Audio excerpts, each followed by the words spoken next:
Hello, it's Frank Klesitz, the CEO of Viral Marketing. Welcome to this next live database marketing hangout, which we put on here at Viral Marketing, where we talk all things to get more sales from your number one business asset, which is your database. Those are your past clients, customers, leads, unconverted leads, all those contacts, sitting in your contact management systems, your CRM, your lead backend, your mobile phone, your Facebook friends, your LinkedIn contacts. It's all about creating educational content to stay with those people to generate business referrals before you kind of go out to the stranger market and the people that you don't know with your marketing.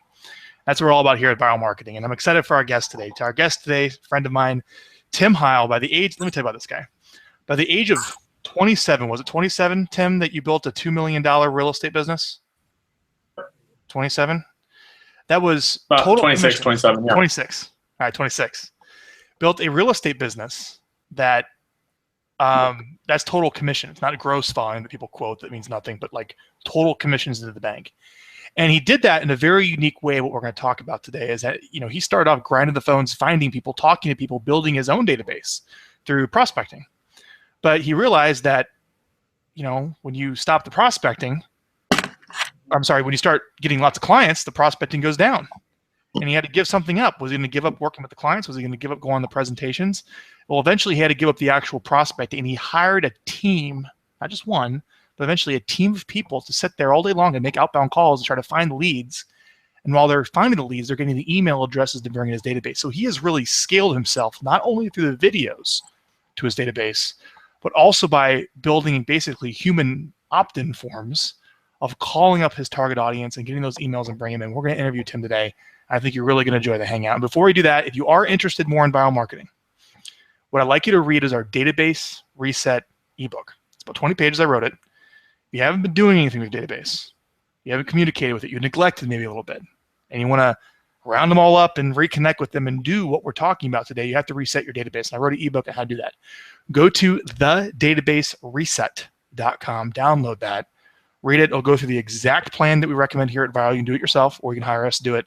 And you can learn more about that on our website. Request a free consultation. We're here to help you out. But that's all the selling you're going to hear today. Let's get down to the content. Tim, welcome to the hangout, buddy. Awesome. Thanks for having me, Frank. Glad to be here. Cool, man. So let's get down to it. Let's just spend the first 10 minutes or so just getting to the point where you hired dedicated people to make calls for you. Tell me the story of how you got to the point in 10 minutes of how you ended up realizing I need to hire people to make calls for me to get the email addresses to set the appointments because I can't do it anymore. Let me hear that. Well, the challenge I had is I wasn't thinking like a business person for the first couple of years. I was thinking like a producer. So, a lot of us agents, we go through coaching programs and we learn how to produce at a really high level. We learn our sales scripts. We learn different skills, neurolinguistic programming. We learn how to just be really, really, really good ourselves.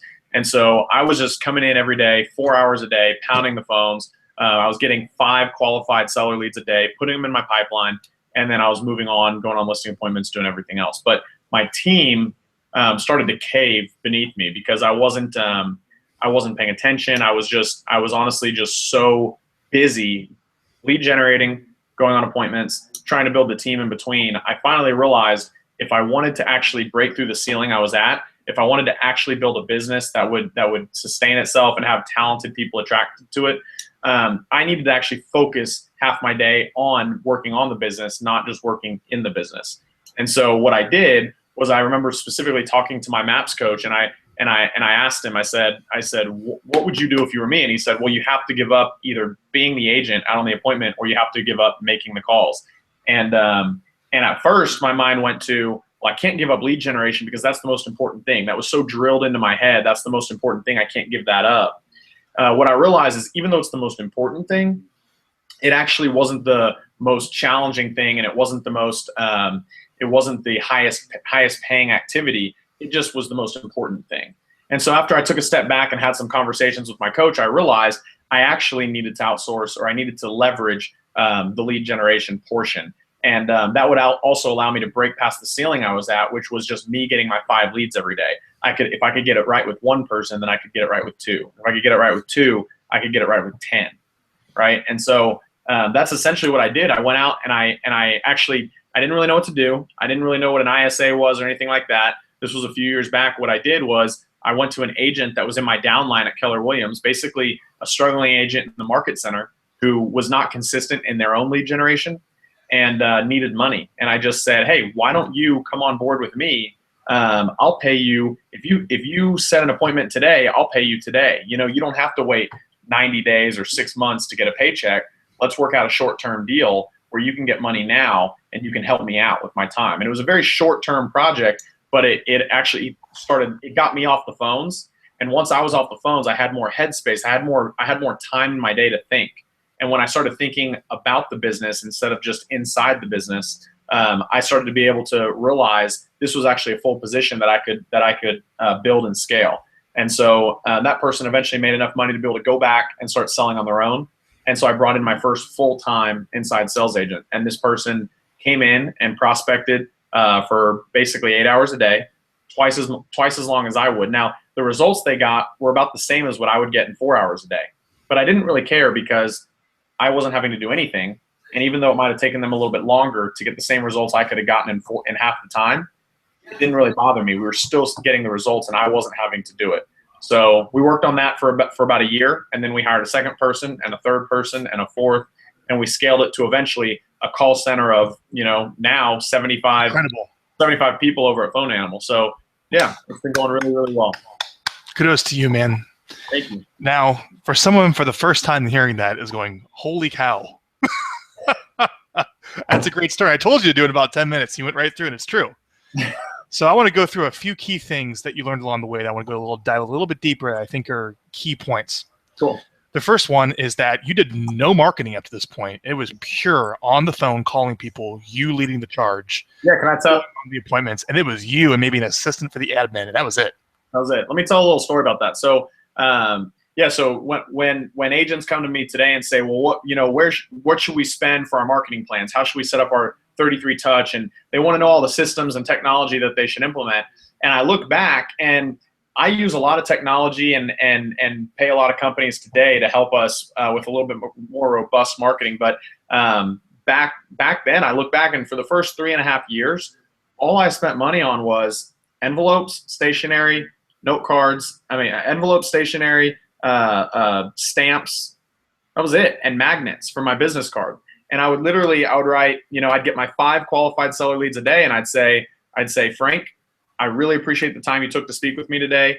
I look forward to talking with you about your home in the future. Tim, slapped a magnet on the business card, slipped it in, and I'd show back up on these listing appointments 9 months after I sent the note, and sure enough, there it was, my business card sitting on their kitchen counter now, or on their fridge. They didn't call me back, but I would always call them back. And when I called them back, they remembered who I was because they'd been seeing me on their refrigerator for 9 months. And so it worked out really, really well. But what happened was I had seen you give a talk probably 2 years into my career at a masterminds event for MAPS coaching at Keller Williams in Vegas.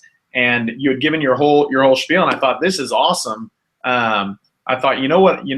I don't want to pay a company to do this. I can just do it myself. So about 6 months went by where you basically talked on the database reset, your report. You kind of talked about it, and I was blown away. And I thought, well, I'm just going to do it myself. About 6 months went by, and I never did anything.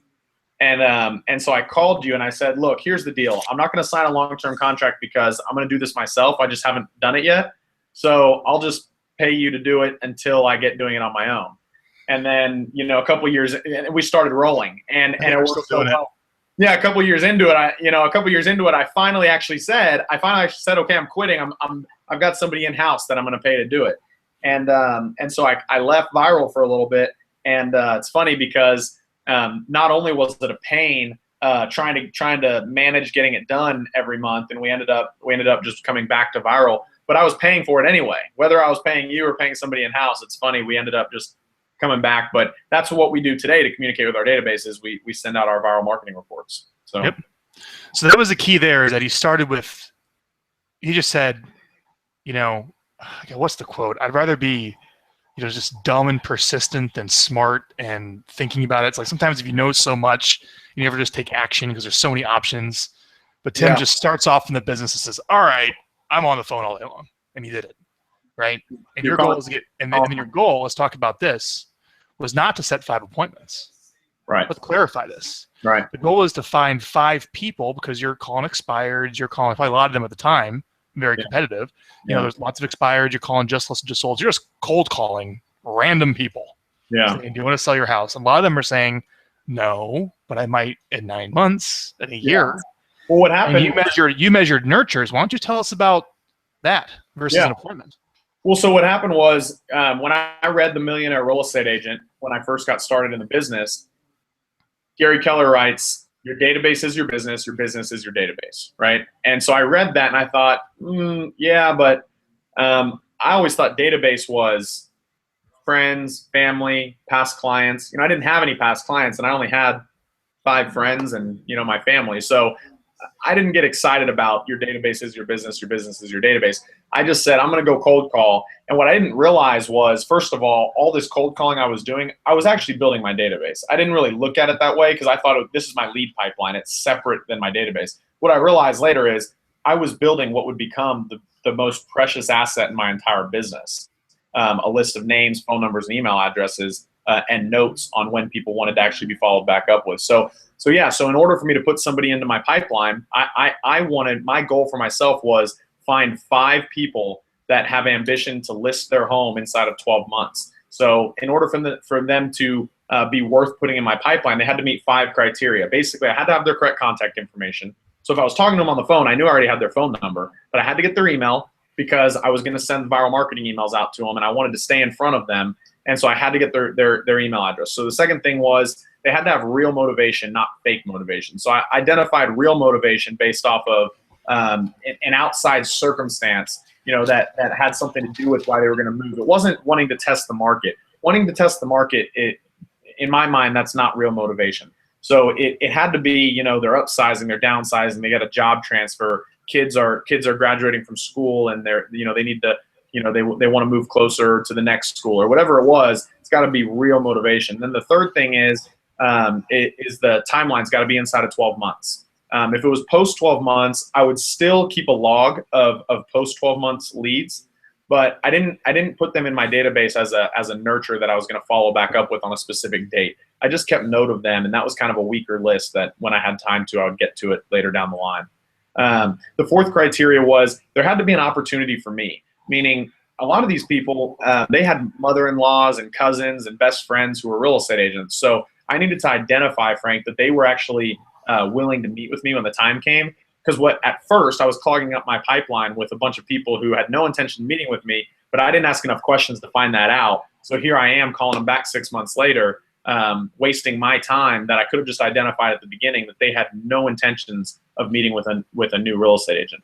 So, and then the last piece of it was a seller-directed follow-up, meaning rather than me just assuming when the best time to follow back up with them would be, having them actually tell me when they see themselves meeting with a real estate agent, when they see themselves wanting to be followed back up with.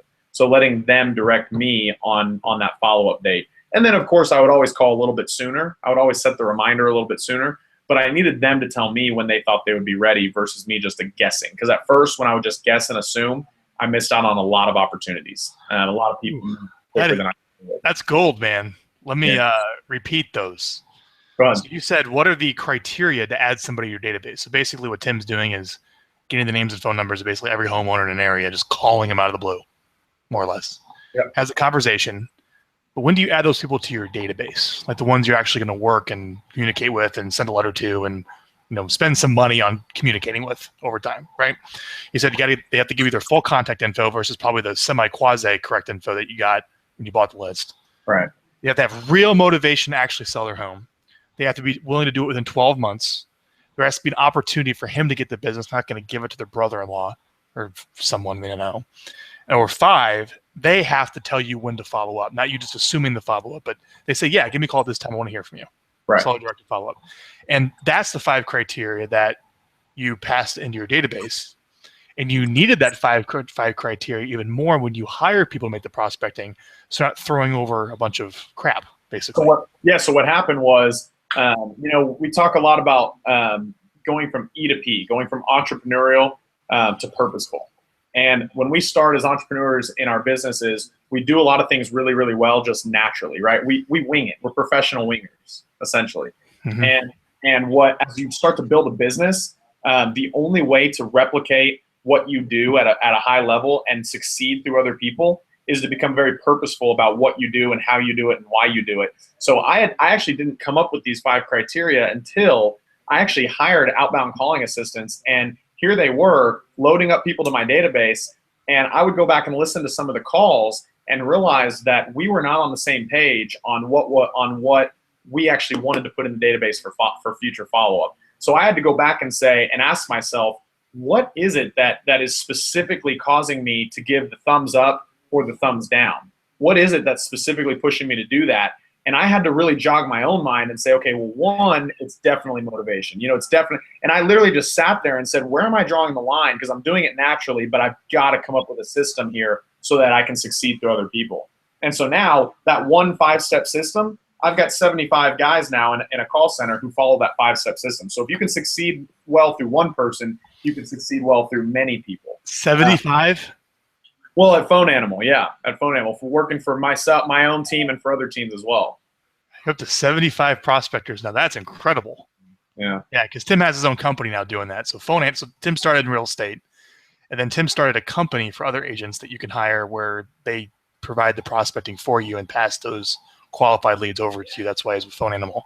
But the fact that he has 75 people making those calls now, it's pretty cool, man. So congrats on that. Thank you. Good. So Frank, what's really cool is probably about 6 or 9 months, maybe a year ago, I realized that I was missing out on massive opportunity, because actually it was a conversation I was having with you about the database. We talked about how we talked a lot about how you really, our whole goal is really 2 conversations. One with you talking about how our whole goal is get as many email addresses as you can of people who want to stay in touch with you, right? People who are willing to stay in touch, not buying spam lists, not getting random lists of 1 million email addresses, but people who say, sure, I'd like to keep in touch with you about X or whatever. Your goal every day should be get as many of those as you possibly can. My goal for the last 5 years had been go find people that meet those 5 criteria. And then I'm talking to you, and you're saying, well, you should have another goal of just going and getting emails of people who want to stay in touch with you, whether they have plans of selling in 12 months or not. So it started jogging my mind, and then Gary Keller, I'm sitting in a mastermind event, and Gary Keller's talking about how, our goal should be get as many people out there using my website as their website of choice. So using my website to search for homes, or my website to find the value of their properties, or my website to educate them on what's going on in the industry right now. If they were thinking about buying or selling or whatever, when they think about real estate, they go to my website instead of going to Zillow, or instead of going to Redfin or Trulia. So here I am thinking, okay, well, maybe in addition to finding my 5 nurtures for the day, I also need to be finding emails of people that I can stay engaged with, just so that my company, my brand, my website is top of mind for this group. And so here I am calling neighborhoods where it's taking me 20 people on average to actually find one of those qualified seller leads that I would call a nurture and put in my pipeline. So here I am having 19 conversations that I'm not doing anything with the data from that conversation. I'm not doing anything with the time spent on that conversation. And I thought, well, what would happen if we continued our script and we said, well, once we found out that they weren't thinking about selling, what if we continued the script and kind of told them how we could stay engaged with them and offer that up to them if it's something they wanted to do. Mm-hmm. And so we tested it out. And what I found was almost half of the people you actually can effectively explain about the viral marketing process to, and say, this is how we keep in touch with you. This is how we can keep you in touch with what's going on in the market. Almost half of those people actually will come back and say, yes, here's my email address. Go ahead and stay in touch with me that way. So we've been actually able to, without doing any additional work, we've been able to actually collect exponentially more email addresses on a daily basis now, getting them into our system and making our viral marketing process that much more effective. Great. So the 3 steps of the viral marketing plan is when you read the database reset, it's going to talk about rounding up the email addresses you currently have of your friends, past clients, the list that you really didn't want to talk about in the first place, but we expanded the definition of the database, but rounding up those people and communicate with those people. Yeah. But then also adding to your database every day. And we recommend, if this is your full-time job, you can find 3 people a day to add to your database. All right. And you're doing a lot more than that. So let's go back to some of these conversion numbers. You were saying just with you making the calls for what, 3 or 4 hours a day, you were making 100 contacts or attempts to get 5 nurtures? No. So when I was doing it personally, it would take me about 100. It would take me about 100 calls, attempts, to get about 20, to have about 20 conversations, to get about one qualified nurture. Got it. When I'm cold calling through a neighborhood. So here I am having 100 calls, 20 conversations just to get that one nurture, and yet there was all this time that went by and these other 19 conversations that we wanted to start benefiting from as well. Got it. And so you decided we're going to start looking for those email addresses. How many email addresses were you at in your database then? So of other people that said no, of the 19 that said no, how many of those people a day were you getting email addresses from that kind of prospecting? So the 19 that said no, at the very best, at the very top of my game, when I was more engaged than I ever was before, I was getting about half. So I would literally get 8, 9, 10 email addresses out of those additional 19. Basically, this is what I would say. I'd say, Frank, and it depends on what you're actually emailing out, right? Whatever you're offering will have a massive impact on them telling you, yes, stay in touch with me, or no, don't stay in touch with me. So what I found out was when I was farming a neighborhood, when I was farming a geographic area in my market, I was actually sending what I was offering was very valuable. So I was saying, Frank, here's the deal. I really appreciate your time today speaking with me. No problem. You're not interested in selling your home. Just out of curiosity, real quick while I've got you on the phone, Frank, we actually send a once a month market update video to a lot of your neighbors here just for the Westlake community. Basically, all it is we take all the information that you can't find online that real estate agents have kind of special access to, sold data, expired data, average days on market, just some really cool information that we found that a lot of your neighbors are kind of wanting to know. We go ahead and just put that into an email with a video and a little graph, and it just kind of gives you that information. Is that something that you'd also like to receive? And then they say, well, are you going to spam me? No, it comes once a month and that's it. Is that something you'd also like to receive? That 50% of the time, those people would say, you know what? Yeah, go ahead and keep me on that list. I'd like to see that. Okay, about great. 8 emails a day then, 8 or 9 a day. Well, no. 8 or 9. I would get 8 or 9 for the same one nurture I would get, but I was getting 5 nurtures a day. So I was actually, for a while there, I was able to get 30, 40, 50 email addresses in a day, in a day's work. So this was me at the top of my game when I'm documented homeowners in your target market. Yeah, in my target market. So we were getting every month I was getting hundreds and hundreds and hundreds of email addresses. Now what happened was when I leveraged this out, that the percentage of email addresses that we were getting decreased. Right, the calling assistants were not as engaged as I was on getting this, so that decreased a little bit. But then we also changed our strategy. What we did is we said, okay, well, we're not going to farm one geographic area anymore. We're going to call zip codes all over our market, and we're just going to keep going at it, because we ended up hiring a ton of prospectors, and we decided we weren't going to send 10 or 20 or 30 neighborhood market updates every single month. So we just decided we're just going to stick with our viral marketing plan. We're going to send a seller update and a buyer update, educational videos. And so when we offer the educational videos, we're not getting the 50% to say yes, clue me in. It's a much smaller percentage, but we're still getting a ton of emails every single day. So it just depends. If you're going to offer them something specific for their market, that's a really big deal. A huge portion will say yes. If you're going to offer to just educate them, not spam them, but just educate them, you're still going to get a big portion. It'll be a smaller portion, but it'll be easier for you to scale versus having to do a neighborhood update in every single area. So it just depends if you're a farmer or if you're kind of just a bigger prospecting team. Got it. So let's talk about you alone when you were doing this, and a light bulb went off saying I should ask for an email address, and started adding 30 to 50 people a day to your database of documented homeowners in your target market with permission. Crazy. When you started scaling up, so at your peak at just your own real estate team, how many prospectors do you have on your team? Right now? Yeah. We've got about we've got equivalent to what would be about 12 prospectors. Okay, so you have 12 people making calls outbound in Austin, trying to find seller nurtures. How many emails those 12 people adding to your database every day?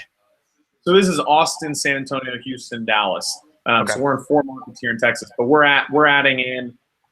I got to be honest, I haven't checked the number of emails in a while, but I'll go pull that up and get that to you, Frank. It's a big number. We're adding in a ton of emails every single day. I mean, I would say it's at least 100. Yeah. It's a ton of emails. I mean, our goal. Here's the deal with the whole database reset process. We're following it every month. I mean, we're taking this big list of emails, people that said, yeah, keep me in the loop. We're dumping it in the system. We're sending them our educational videos. And if they want to unsubscribe, they unsubscribe once and they never get anything from us again. So for us, if we can get hundreds and hundreds of emails in there from people that said, sure, keep me in the loop, because what we're asking them is before we even offer, and I forgot to mention this earlier, Frank, but before we even offer, we say, I say basically, Frank, who's the real estate professional that you go to when you have questions about the real estate market? And if they can't answer me, if they can't give me a specific name, that's when I go into the script about getting their email. Because what happened was, if they've got a best friend, me staying in their email every twice a month, every month, is not really going to be that helpful for myself. But if they say, well, we don't really have anybody, then it's a whole different story. Now it's those are the people I want to be over and over and over again, because they're going to actually start hearing my name or seeing my name or seeing our brand or watching the videos, and they're going to constantly be reminded of us, and they're going to constantly think of us, or they're going to be clicking the links and actually using our website as their website of choice in real estate. So we always ask first, who is their real estate professional? We used to ask, do you have a go-to? We used to say, do you have a go-to? And a lot of people would say, yeah, we've got a realtor. And I said, well, who is it? And then they would say, well, I guess we don't really have a specific person. They couldn't answer it. So finally, I stopped saying, do you have? And I started saying, who's your go-to? Who's your person? And if they can't answer it, then we're going into that script and getting their email. This is incredible stuff, Tim. Thank you. Let's keep going here. So normally we go into the part where we talk more about how you make your videos. I want to talk about that, but let's jump to the following up with the people watching the videos. So you have to remember, these are all seller nurturers. You're adding hundreds a day on your team right now with prospectors all over the state calling. These emails go out. Do you have anyone following up with the people clicking the links, or at least the call to action link saying, I'm interested, click in this link if you're interested, or click this link if you're interested in selling, and I give you the names of those people? Is anyone calling those people yet? Yeah. So what happens is we have an inbound lead coordinator, and every month we get our click report from Viral Marketing. So that click report goes to the inbound lead coordinator. They just review the list and they go straight to the top, and they just take the people. They start with the people that actually inquired on something, and then they go to the people who actually clicked one of our calls to action, and then they go to the people who just generally watch the video. So oftentimes they won't get to the people who just watched the video. They'll stick with the people who clicked a call to action or actually registered. And you're getting a lot of those. You're getting a lot of registrations and like call to action clicks. I don't know what the percentage is, but I know that every single month it's a good list. Every single month it's a list that the lead coordinator has to work through and takes them good time. And honestly, a lot of the time it's we'll get a hold of these people and it's a past client who said, yeah, we're not ready to do anything right now, but we're starting to have those conversations. What you're finding from that click report is you're basically finding nurtures. You're basically finding people who you already had in your database that you didn't have classified as a nurture. You had them classified as just email market to them, and that's it. And all of a sudden now you're pulling them in and going, wait a minute, this person is thinking about selling this year. Let's put them on a follow-up for 6 months from now. So it's not that overnight, everybody wants the magic pill, and so do I, and yet it's not that overnight we're taking this click report and just closing deals tomorrow. What we're doing is it's automatically highlighting nurture opportunities from a list of people we already have that we didn't know that they were actually in the market looking at the time. Okay. I want to go a little deeper on that. So obviously you're making good money, things are going well, and you have the funds to put the lead generation so in far when you get the deal, right? So you're so upstream. Yeah. And you can handle the many months that it takes to convert that into a listing and then to a closing. I mean, You follow me? How it's so far ahead? Yep. But you didn't start there. No. You had to start there where you need that deal right now. Yeah. So why don't you talk about the spending of money on marketing, the spending of money on hiring a prospector, the spending of money on viral, whatever it is, to somebody that doesn't have much? And what's the mental framework of like, how much do I reinvest into those things, and how you dealt with those challenges with your own business of reinvesting money that in the marketing and prospecting or, whatever sales that was farther than the deal right now? So Frank, when we get into the business, when we start selling as a real estate agent, or when you jump into your career as an entrepreneur, there's two resources that all business people have: time and money, right? And when we first get into the business, most of us have very little money and a lot of time. So we want to use the resource that we have. And what happens is, if you use your time effectively, you're going to generate a bunch of deals, and eventually those deals close, but you have to spend your time working those deals. So your money comes up. You've obviously got money now, but your time has gone down. So now you have to use a mix of time and money. And then you get to the point where where I'm at today, where time is the most precious resource I have, because I have very little of it open and available, but we have a lot of money coming in because the business is going. So you start out like this, and you get to here, and then you go like that. And this is a very difficult time, because you want to be investing. You want to be investing in the future, and yet it's very difficult. It's very challenging to mentally go there. So a couple of things that I'll say about that. One is, whenever you invest in anything, marketing or prospecting or anything in our business, just the nature of the business is that it's going to take time. It could take 6 months to pay off. It could take 9 or 12 months to actually pay off. So what you have to be doing while you're investing in prospecting or marketing or any of those things, what you have to be doing on the side is you also have to be spending your time working on now business. So the now business would be doing open houses, door knocking, networking with your sphere, going out there and actually spending the time that you have, going and finding ways. Maybe it's doing phone duty in your local market center. It's doing things that can get you business today while you're investing in business for the future. That was the hard part. Like for me in my first year, Frank, I spent 4 hours a day every day on the phones my first year. 4 hours a day every day. So 250 days times 4 hours, about 1,000 hours on the phones. Okay. I closed 18 deals that whole year, and 9 of those deals came from prospecting efforts. 9 of those deals came from my sphere, came from friends, family, just deals that kind of fell into my lap, or open houses that I was out doing. It came from the now business that I was working on. I only got 9 deals that whole 12 months from the 1,000 hours that I put in. And so what happened was, though, is I got 5 leads a day. That was 25 leads a week. That was 100 leads a month.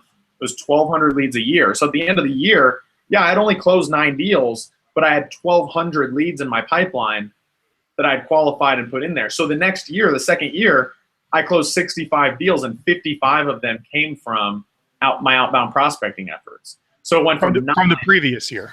Yeah, so it went from 9 to 55. So the challenge that we have as new agents in the business is that we spend money or time, and we expect the results now. But what everybody needs to realize is, it's the follow-up game. It's the database marketing game. It's get the information, get it in your database, follow up with it, and just know that it will pan out. It'll pay off over time. But you've got to figure out you have to figure out a second way to make money now. There's no magic pill. There's no lead source out there that is just going to guarantee you tomorrow you're going to wake up and have all the deals you need in your pipeline.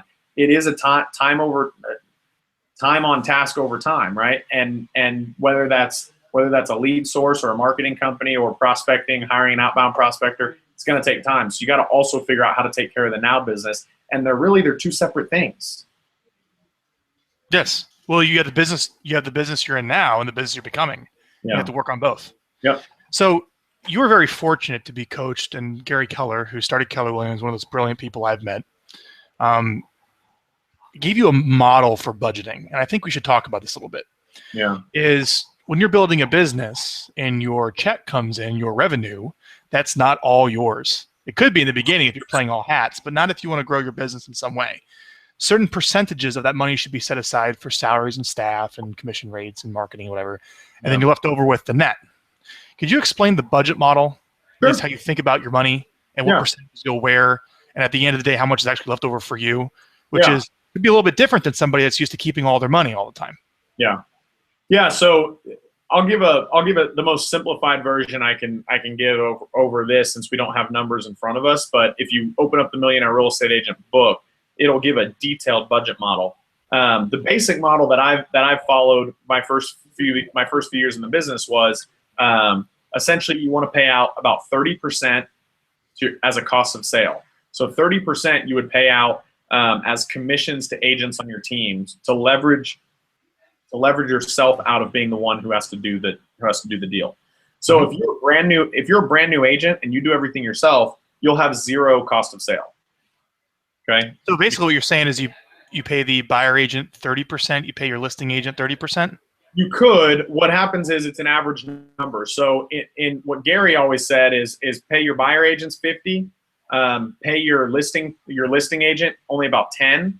And the only way you can get away with that, the only way you can get away with paying a listing agent 10 is when you're doing hundreds of deals, and that listing specialist, all they do is go out on the appointment. They're making 10% to do a tiny piece of the deal. Yep. So another way you could do it, some teams just say, we're just going to pay you 30% across the board. Buyer, seller deal, I don't care. We'll just pay you 30% across the board, right?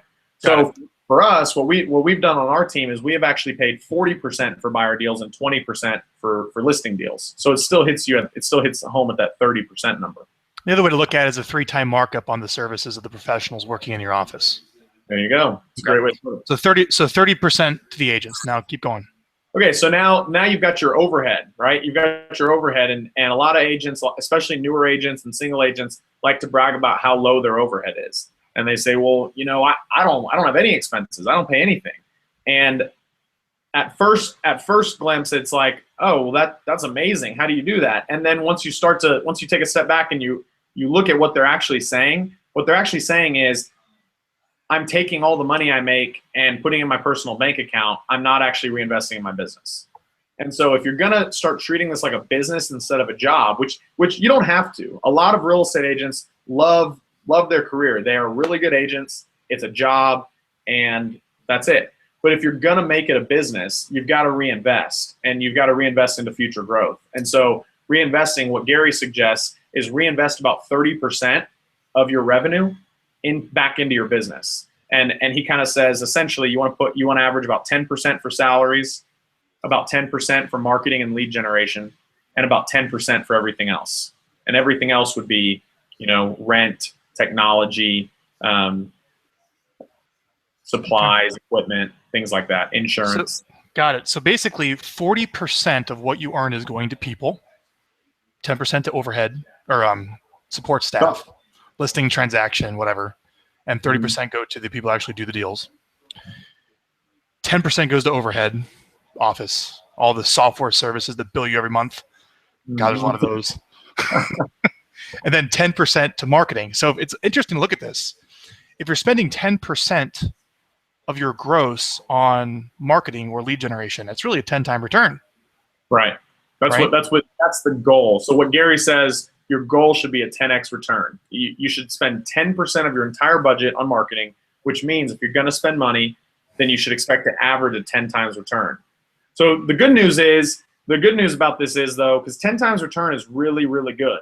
So some people say that's impossible, or how do you possibly do that? What you have to remember is some of the deals that you'll close, well, you didn't have any costs associated with them. When your grandmother buys a home, you didn't actually have to pay money to market to get that deal. That deal just kind of fell in your lap.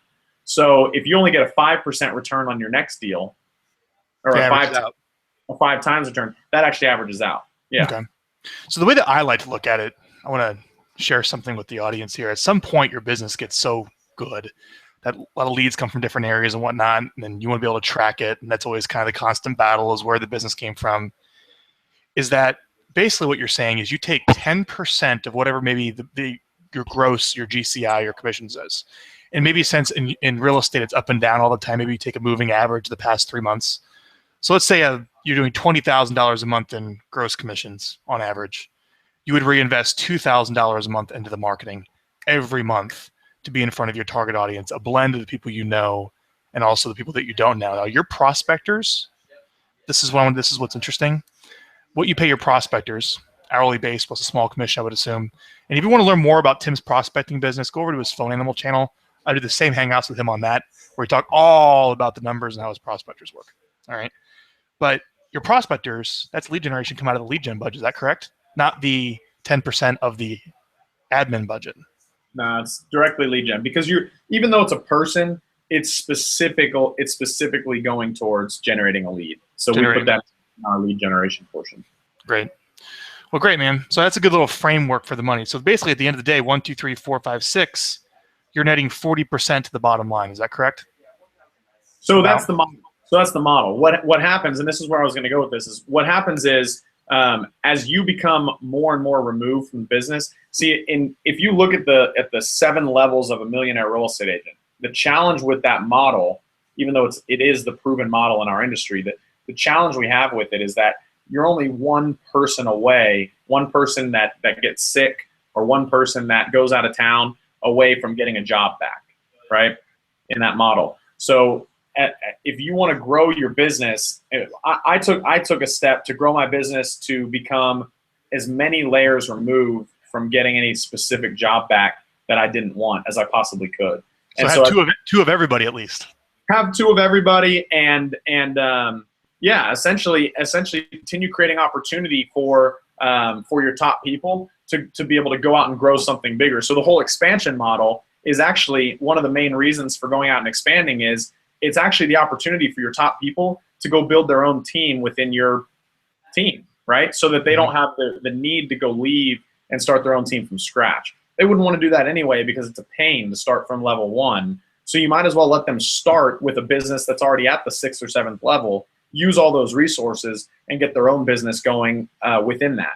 And so that's the value of expansion. And then the greater value is now you have these really talented people that are staying with you long term, and you become less and less, or more and more removed from getting a job back.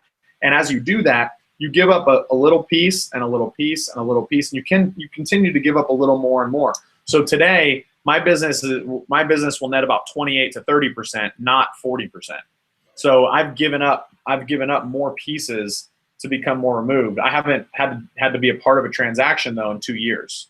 Mm-hmm. So that's really it's the full transition of getting paid from what you do to getting paid for what you own, and you've really completed that journey, which is incredible. Yeah, because a lot of people are watching this and go, "Wow, you built that," but what's like the mental models of the money that got you up to that point of how to reinvest correctly without getting too overspent on one category? I would think. Okay, well, great, Tim. This is some great information for everybody. Thank you so much for sharing this. Sure. We got about 15, 20 minutes left. Let's go a little deeper. I told the audience we get back to this. Is we talked about building your database and how you levered that up. We talked about how you call the open and click reports we sent you, but we didn't really talk much about actually creating the content and the videos. Yeah. So what tips could you give us to actually create videos that people actually want to watch, that actually get the most engagements? What have you learned over the period of time working with us of creating content that's good? Yeah. So sometimes I've created really good content. Sometimes I've created really crappy content. Honestly, I'll just be completely honest with it. And when I create crappy content, our engagements they're poor. People, the clicks that we get, it's honestly, it's a little bit disappointing. And so it's actually caused me over the years to spend a little bit of time. So the first thing I do is actually block out time to prepare, because I didn't used to do that. I blocked out my 30 minutes to make my calls or to make my videos, and I'd show up for the 30 minutes and we'd scrounge together whatever content we pull together. Yep. And that works. It starts. And that's how it starts, and that's how we start getting stuff out there. But then I realized if we blocked out time to actually go find real content, it would be helpful. So a couple of things.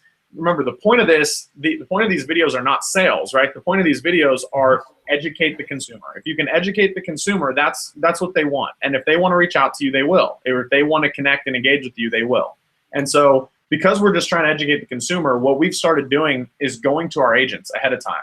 We go to our agents. I'm not there producing every day. So I'm not at listing appointments. I'm not at the inspections. I'm not at the closings and the negotiations. So I go to them and I say, what are you seeing going on in the market right now? First of all, are you seeing anything going on at a macro level? Are you seeing changes in the market? Are you seeing slowdown in showings? Are you seeing slowing down in inventory? What are you seeing happen? So if I can find a story there, then I'm definitely capturing that. If I don't find anything there, then I'm saying, what's going on crazy at, you know, one of your last negotiations or one of your last inspections, or has there been anything out of the norm that you wish you could go back to all of your future clients and tell them, you know, be prepared for this, or make sure that you do that before you get ready to go on the market? Or is there anything that you wish you could go out and tell them based on what's kind of happened to you lately? So we go and ask them, and when you ask a bunch of different agents those same questions, you're going to get back enough responses that you're going to actually have 2 really good videos. And what you want to have, the best thing to have, and you taught me this, Frank, is to have a story, because people can engage with a story. They can relate with a story. So if we can go in and I'll often bring on one of my agents on the video with me, and I'll say, you know, Seth, you know, tell our audience today what you were telling me about that inspection that you just went on where X, Y, and Z happened. You know, walk us through that. And he'll actually go back and tell the story of what happened and how it affected his client, and how his client wished he would have prepared differently before he ever got into the market in the first place. And you know, and he'll just kind of give this engaging story that actually, when they're actually watching the entire video and staying engaged with it, then the likelihood of them clicking the next video when it comes around next time is significantly higher. So stories and going directly to our agents who are on the ground day in and day out, asking them for the content, it has been one of the best things for us. And that's going to be even more important for you as you lever yourself out of the day-to-day interaction with the consumer, yeah, of knowing what's going on in the street, because you're scaling yourself in the mini markets. Yeah. This is a great transition of how are you handling like the branding of the Heyl Group. And if you're in the videos and you're in all these different markets, explain to me how you're making this work when you're in so many different markets, and the relationships with the agent to keep with the team. How are you making viral marketing work with your agent expansion? Yeah. So a couple of things. First of all, I am in almost all of the videos. Oftentimes I'll have an agent with me, like I said, but at the end of the day, we are marketing from our company. We're marketing the brand of our company. We're marketing the services of our company. It's the individual agent that can make the phone calls back to their past clients, and it's them who can, you know, write a personal note or pop by.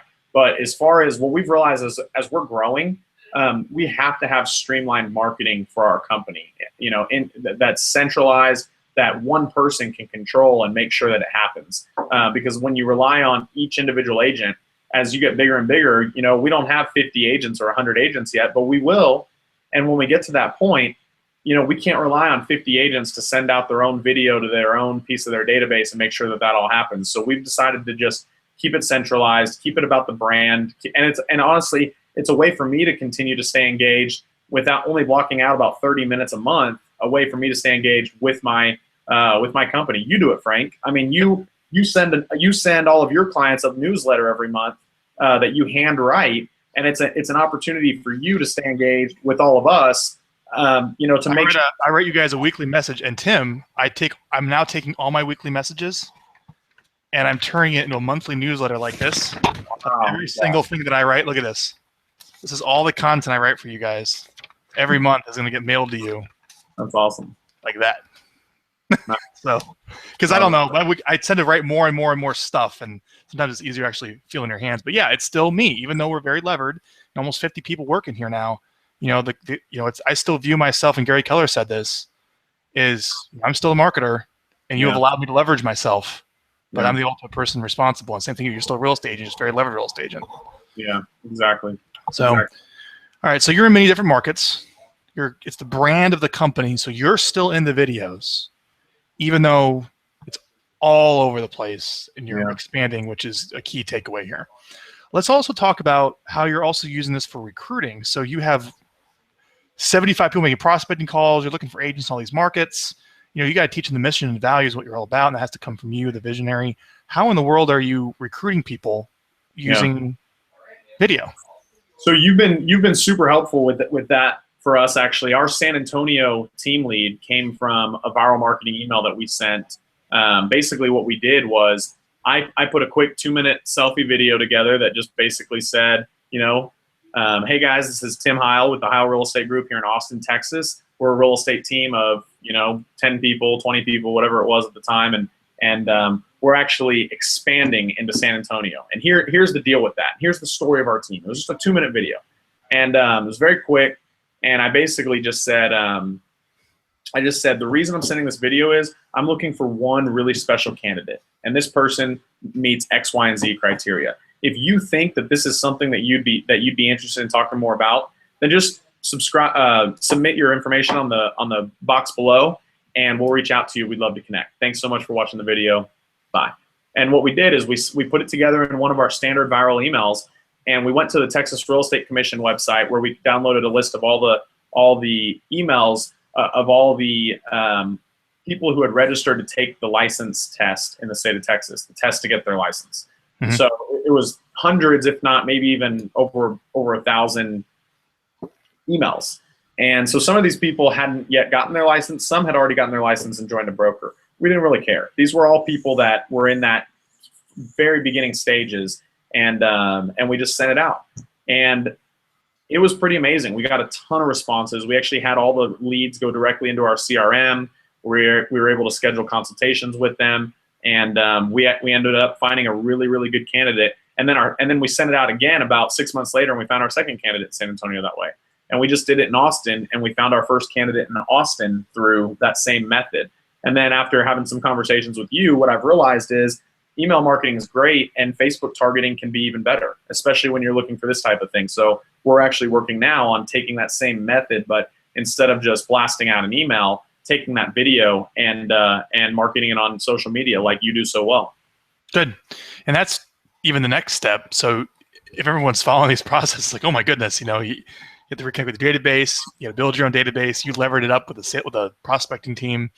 You got to make 2 videos a month for that database. You got to call people that are watching the videos. Then we moved into how this is working with, we talked about a little bit of budgeting too, to make this all make sense. Then how this is working with your mega agent expansion. We talked about recruiting. We'll spend a little bit of time right now on like the ultimate, which is what everyone wants to jump to, but it is by far the absolute last piece, is starting to spend money to get your videos and get your content in front of your target audience. And that's where the advertising comes in. So if you're watching this video, it might say sponsored above it on Facebook, or it might be popping up on you on YouTube before you want to watch your video about something.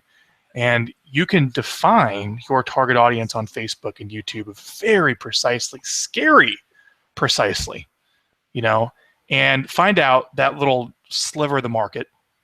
Facebook and Google will tell you how much, or YouTube, whatever, will tell you how much it costs to get in front of that market depending upon people bidding on it.